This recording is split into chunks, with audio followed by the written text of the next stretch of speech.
The stomach is the next organ of digestion, and the stomach is not an alkaline environment, it is an acid environment, and it's very important that it be an acid environment. You see, the folds that line the stomach are like this, and they are lined with gastric glands, and 2/3 of those gastric glands release mucus. And what that does is that provides a thick mucosa wall protecting the stomach about what is released in here. Now, what's released here is pepsinogen,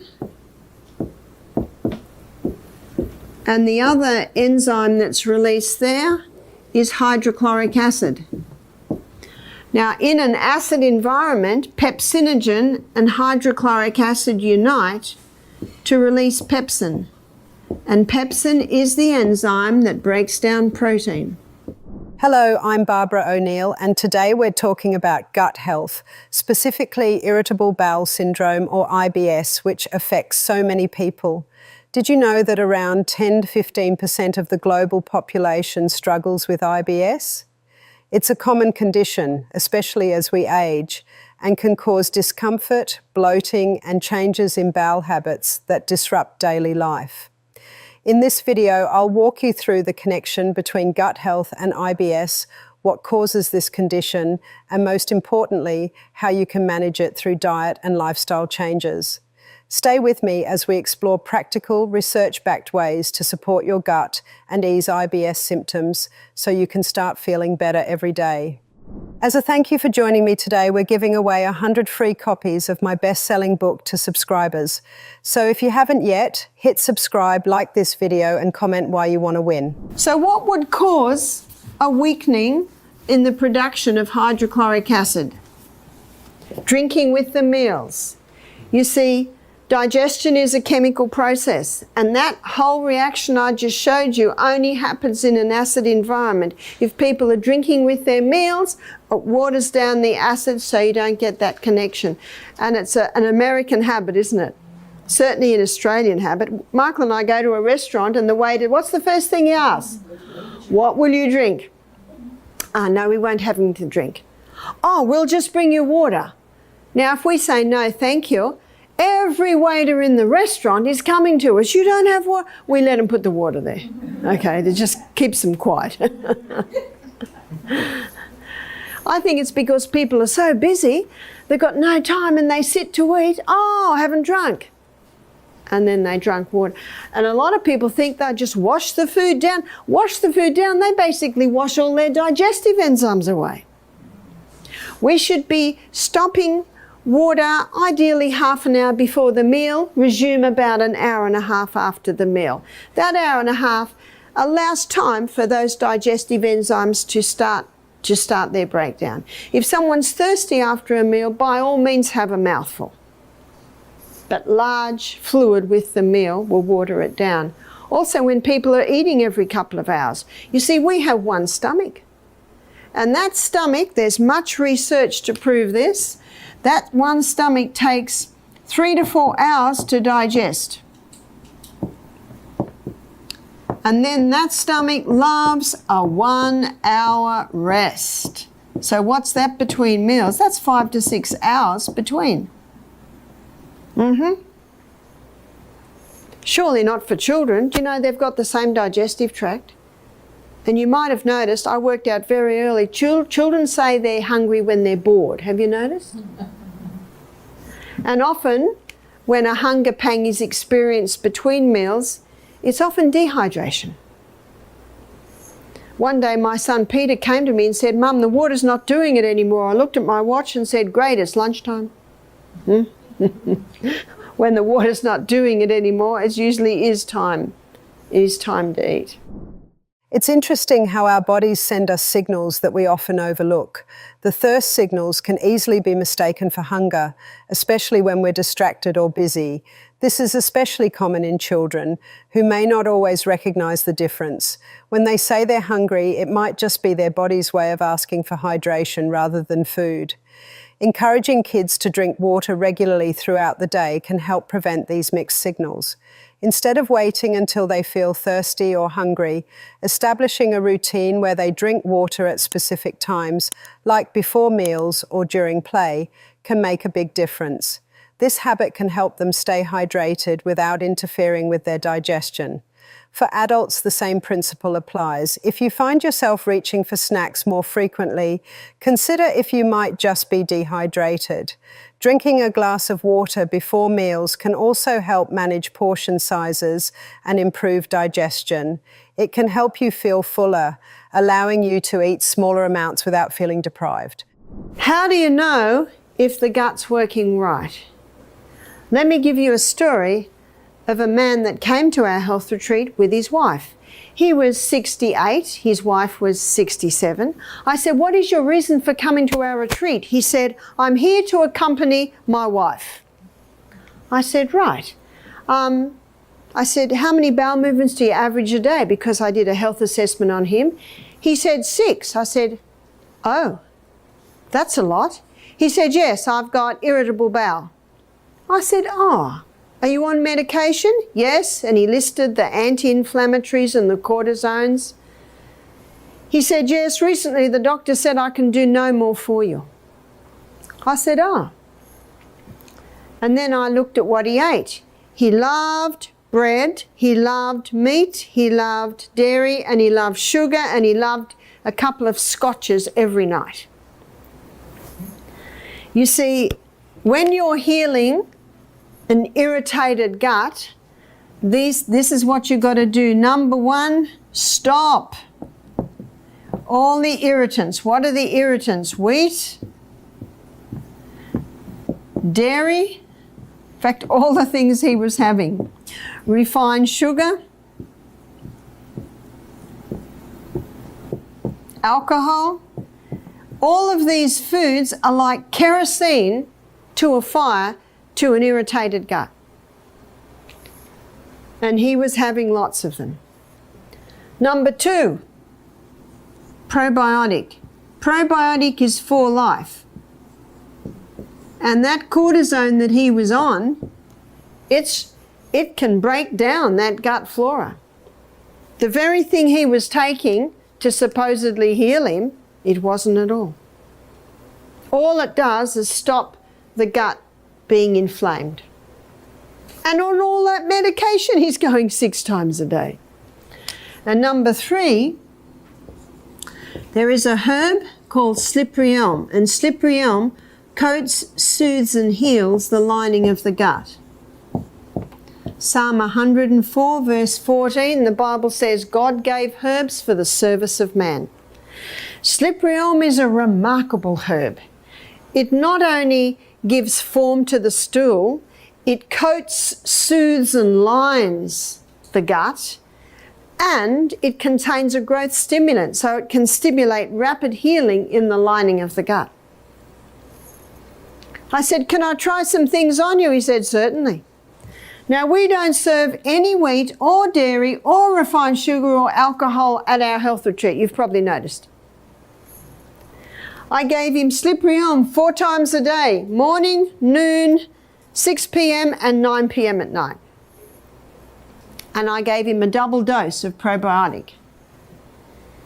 You see, he told me he walks by the beach every morning, and where he walks, there are 4 restrooms on his walk.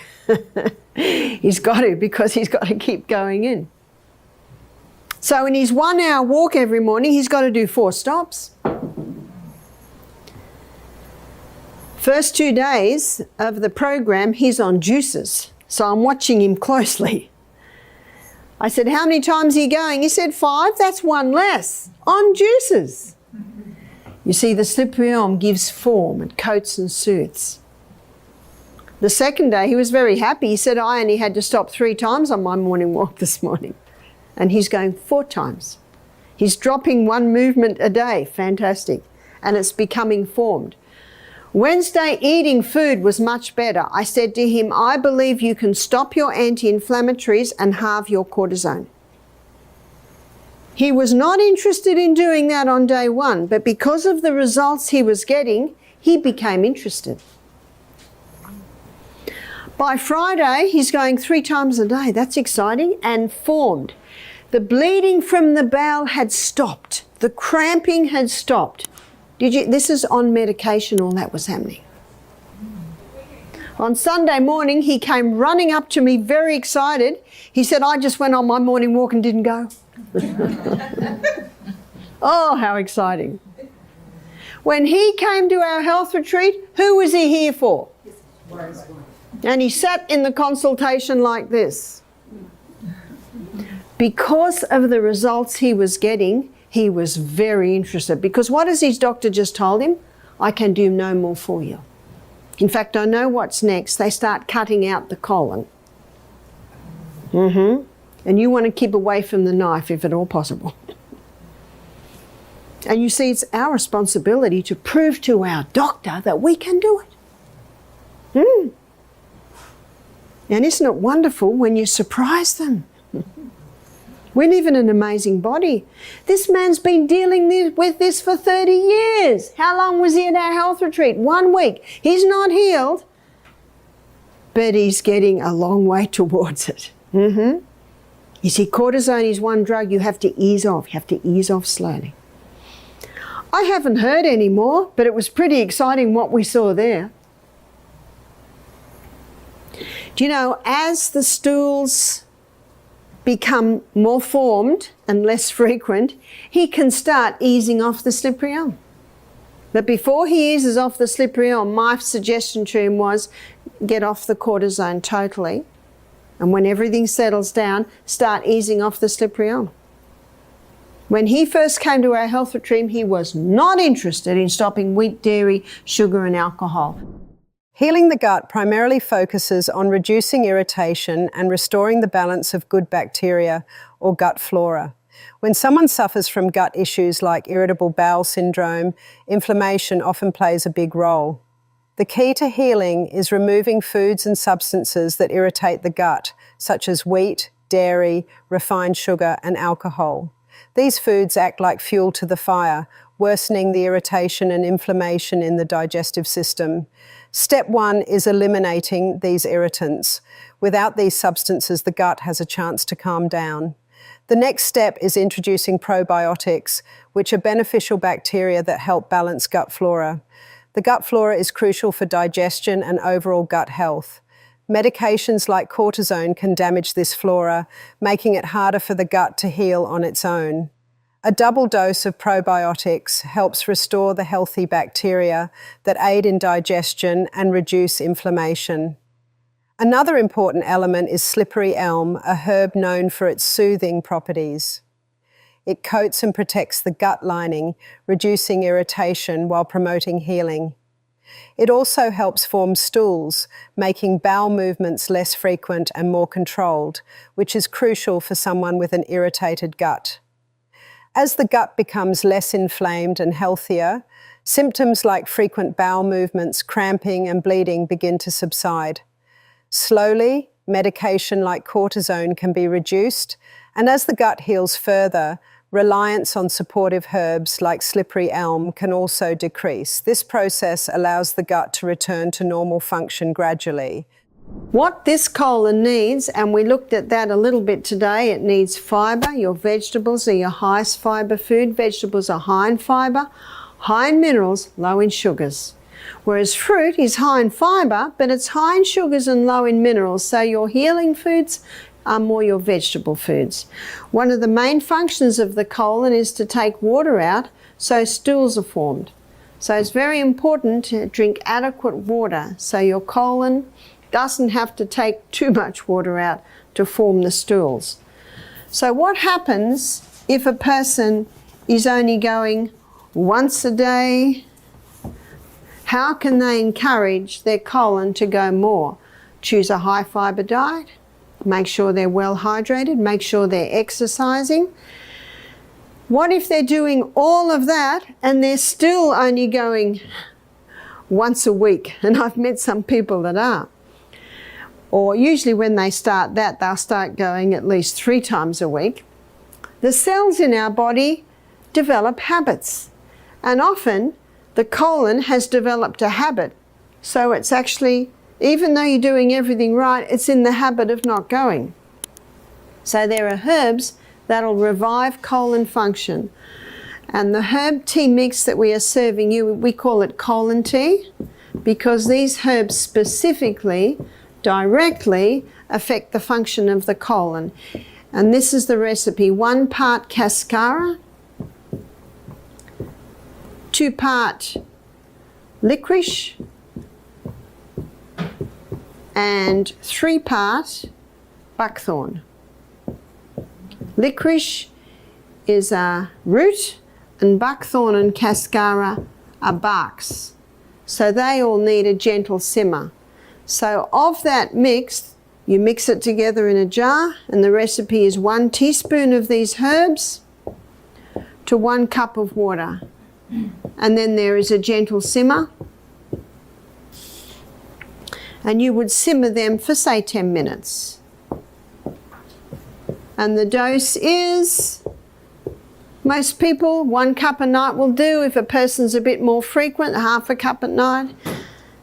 Only in about 3 cases have I ever met people that would need 3 cups a day.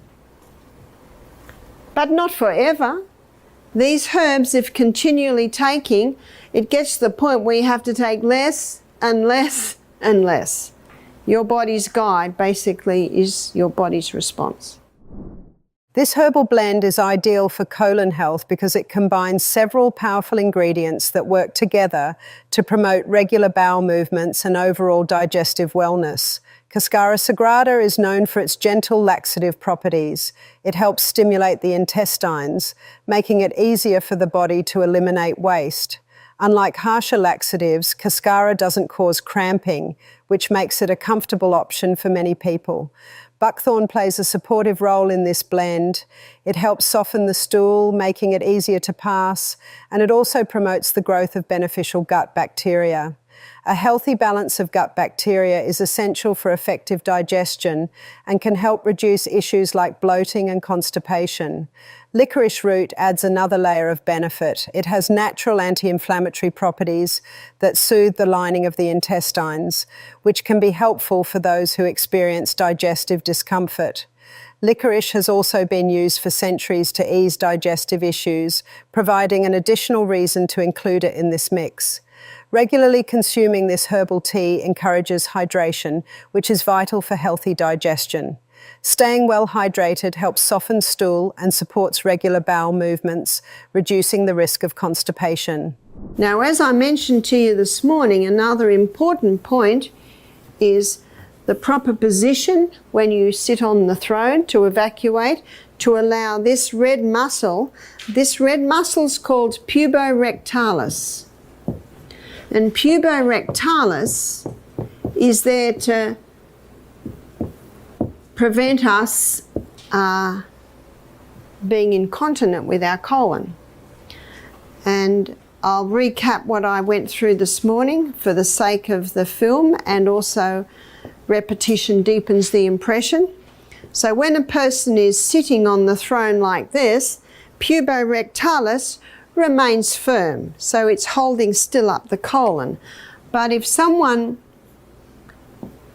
has a little stool, or maybe they've paid the money from Bed Bath and Beyond and got a squatty potty, so now they are mimicking the squatting position.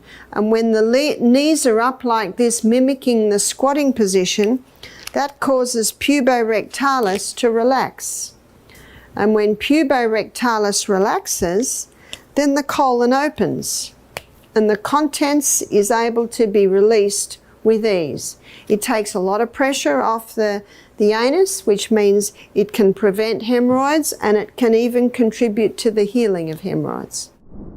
Maintaining the correct position while sitting on the toilet is not just about comfort. It can significantly impact our overall digestive health.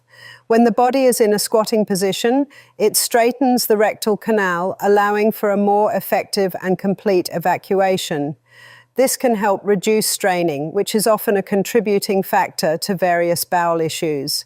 Many people may not realize that improper positioning can lead to chronic constipation and related complications.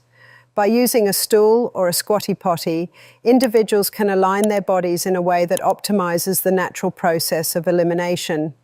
This simple adjustment can also help individuals who experience discomfort during bowel movements. Moreover, the benefits extend beyond just the act of evacuation. Proper posture can influence our pelvic floor muscles. The puborectalis muscle works in conjunction with other pelvic floor muscles, and ensuring these muscles are functioning correctly can lead to better bladder control and decreased risks of urinary incontinence. It's important to note that lifestyle factors also play a role in our bowel health.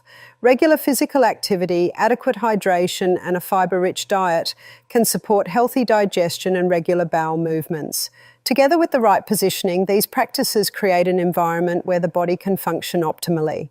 Thank you so much for watching. I hope this information about gut health and IBS has been helpful and that you now feel more equipped to take control of your digestive health. Remember, small changes in your diet and lifestyle can make a big difference over time. If you found this video useful, don't forget to like, subscribe, and share it with anyone who might benefit. And feel free to leave any questions or thoughts in the comments below. I always love hearing from you. Take care of your gut, and I'll see you in the next video.